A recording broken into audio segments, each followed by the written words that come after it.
Actually ভোটের পরে একটা জিনিস ভয়ঙ্করভাবে আমাদের চোখের সামনে এসেছিল যে দলের একটা বিরাট অংশ তারা বলছে যে অভিষেক বন্দ্যোপাধ্যায়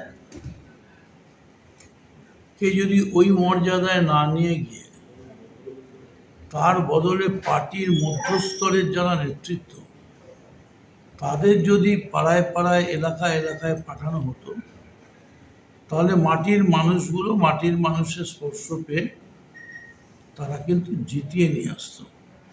অ্যাকচুয়ালি অভিষেক বন্দ্যোপাধ্যায় হচ্ছে ওয়ান ওয়ে ট্রাফিক, তোমার শুনবে কেউ কিছু বলবে না। তো এটাই আমরা বলেছিলাম যে তুমি কিছুদিনের জন্য ওকে রিসার্চ ওয়ার্ক করতে বলো, ও পেপার ওয়ার্ক করুক, তারপরে আবার এসে দলের নেতৃত্ব দিন। ততদিন তুমি একটা কনফারেন্স ডেকে দলের মধ্যে থেকে ওই হাত তো সব থেকে আমার মনে হয় যেটা দলের মিটিং যেদিন ডাকা হলো নির্বাচনের পর 4 তারিখ, এই যে এই যে সবাই মিলে স্ট্যান্ডিং অভিশন, এবং অনেককে বলা হয়েছিল কি হলো স্ট্যান্ডিং অভিশনে তুমি এক হাত তুলে দু হাত তোলো বাইরে ছিল, এবং অনেক বয়স্ক লোক দাঁড়াতে পারছিল। আমাকে এরকম টিটকিরিও শুনতে হয়েছে, আমরা শুনলাম স্ট্যান্ডিং ওভেশন নাকি 2 পা তুলে দাঁড়াতে বলেছিল। তো আমি বললাম না, 2 পা তুলে দাঁড়াতে বলেনি, কিন্তু 2 পা তুলে দাঁড়াতে বললে সেই দিন অনেকগুলো মানুষের হার্ট অ্যাটাক হতো।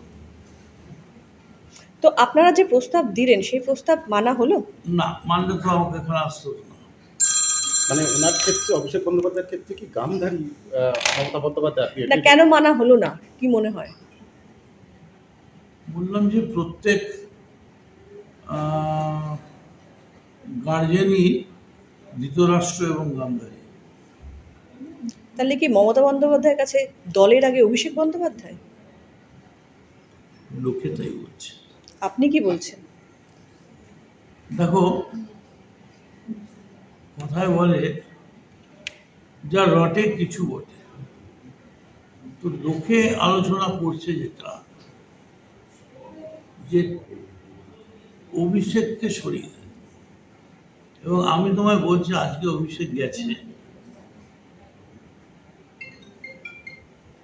এরপর যদি অভিষেককে নিয়ে অন্য জায়গায় অন্য কিছু, ঈশ্বর ওর মঙ্গল করুন, আমি চাই না অন্য কিছু, কিন্তু এটা তো ঠিক। শুধু একটা অভিষেক ইস্যু গত 3 বছর ধরে 4 বছর ধরে পার্টিকে আর অন্য কিছু করতে দেয়।